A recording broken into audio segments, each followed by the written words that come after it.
Hey guys, Thunder E here and welcome to another battle vid. This one is between the Galaxy S23 Ultra and the iPhone 14 Pro Max to find out which is the best smartphone out of the two. Now, if you join us for the very first time, we do videos like this and more. So go ahead and smash that subscribe button notification icon to get notified about more videos just like this. Now, in terms of hardware, both of them are gorgeous looking devices. The Galaxy display is 6.8 inches with a max nit brightness at 1750, same as last year. The iPhone beats in this category at 2000 in direct sunlight, but they are both lovely displays. Similarities also include 120 Hz refresh rate for both displays, as well as also a variable refresh rate or adaptive refresh rate, if you will. So that's pretty nice there with these devices. Now let's look at the camera. Camera housing has 4 cameras for the Galaxy, 3 for the iPhone. iPhone has a whopping 48 megapixel sensor. The Galaxy comes with a staggering 200 megapixel sensor at the back of the device. Now, when it's talking about lenses, the iPhone does have ultra wide and a telephoto. The Galaxy does come with 3 others, 2 telephotos, one 10 megapixels, one's 10 periscopic, and also a 12 megapixel ultra wide.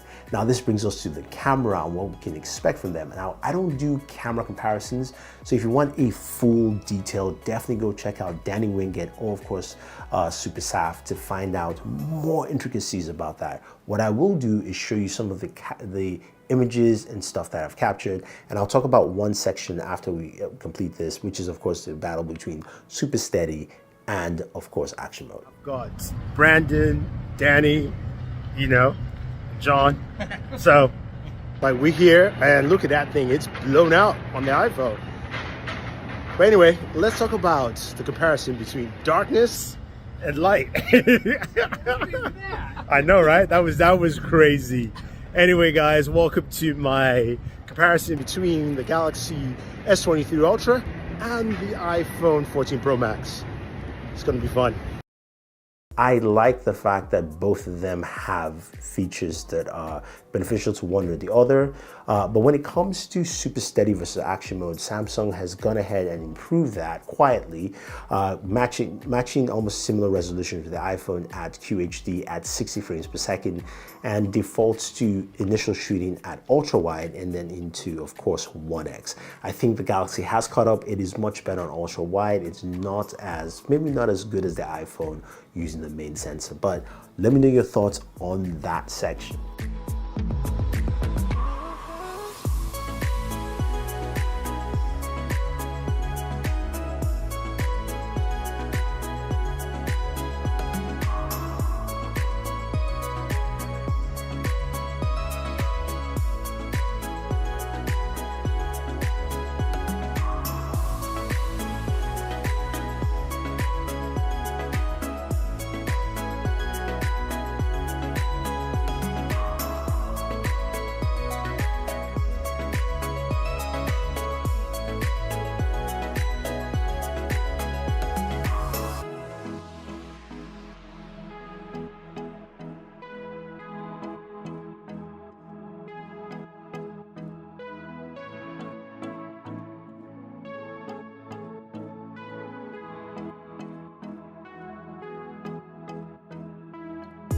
Now, some of the other aspects of the hardware I think you would like, of course, is the processor. We have the A15 Bionic on the iPhone 14 Pro Max, which we know quite well. And we now have the brand new Snapdragon 8 Gen 2 for Galaxy on the Galaxy S23 Ultra.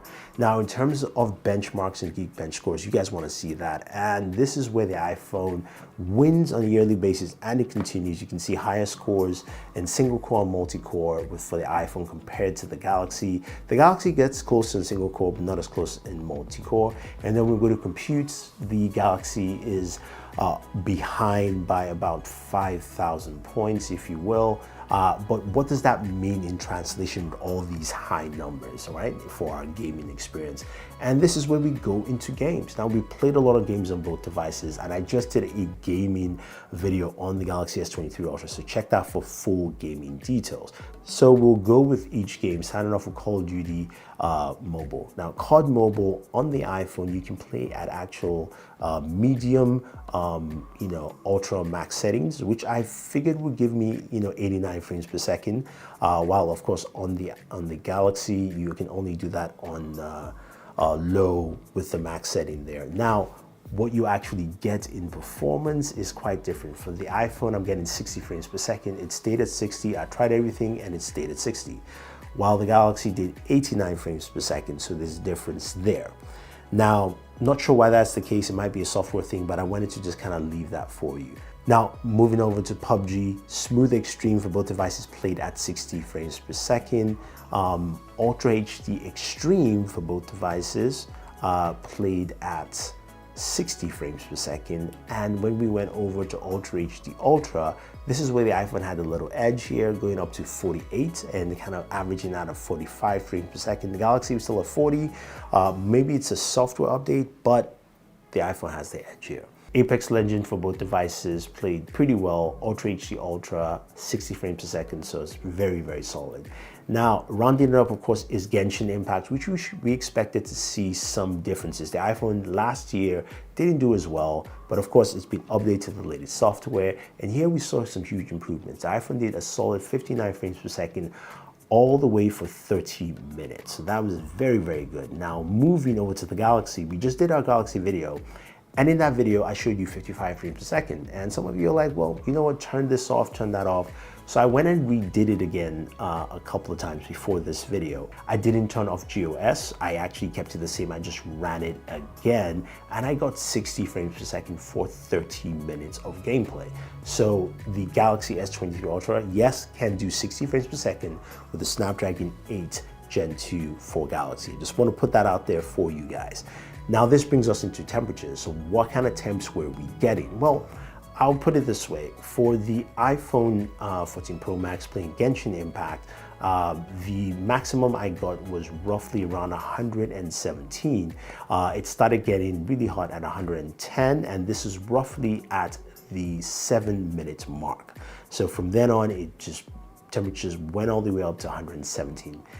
Actually got rather hot. While the Galaxy S23 Ultra stopped at 107 degrees, and this took roughly around 20 minutes of gameplay time for me to get to that temperature. So that's very important in terms of cooling and also the kind of temps you're getting with these devices. When it comes to gaming, it looks like they're evenly matched, but again, that's just something to take note. You can see the differences there with both of them. But of course, speakers is something that's quite important to a lot of people, and we just did a speaker test where we saw how they both performed. I think the iPhone did a really good job, and that's my pick. Some people think it's the Galaxy, but go ahead and check that video and make your decision for yourself, because I think it's really close within the speaker environment for both devices. All right, so let's wrap this up with a few miscellaneous things with both devices that are very unique to them. Now, the iPhone has Face ID, and that works pretty fast, but of course, it also works with a mask now as well. So if you're looking for security measures and how quick it is to access your device, Face ID works very well. The Galaxy has, of course, facial recognition, but also uses fingerprint sensor. And they've got one that I think has been updated. It's very responsive, very fast on the end, the S23 Ultra, which makes it quite unique. Now, the other thing here is that the Galaxy S23 Ultra has the S Pen. We know the S Pen has a ton of features, and it's built in. It's something that no other device on the market has, and that is quite unique. Another feature I like on the Galaxy is the brand new Expert RAW, and it has a ton of features here. So you've got the multiple exposure capture. You can also capture at 12 megapixels, 50, and then 200 megapixels. But one that I do like is the astrophotography, which you would need a tripod to actually mount this on, but you do have something called Sky Guide. This is something I have not found on any device. If I'm wrong, guys, let me know. But you can hide or show, and what it does when you hit show, it shows you where the stars are. So if you're looking for a certain constellation or cluster of stars, you can actually look for it using AI mapping and go ahead and take your picture, and you should be able to get the constellation you're looking for. That's actually pretty cool advancement for astrophotography. So what do I think? I think honestly both devices are evenly matched. I think Samsung has done a great job in improving the things that didn't work well with the S22 Ultra into the S23 Ultra here, especially when it comes to the camera and the gaming features. I think it really does well. I give the Galaxy the slight edge on gaming for me just because of those temperatures and staying cooler for much longer periods of time. But I want to know what you think. Which do you think is the better device here, and which do you think handles any of these departments well? Leave your thoughts down below. If you also want to pick up either the iPhone 14 Pro Max or the brand new Galaxy S23 Ultra, use my link down below in the description. I do have a link, a custom link that will give you $150 credits to purchasing your S23 Ultra. So leave your thoughts down below and always enjoy your entertainment.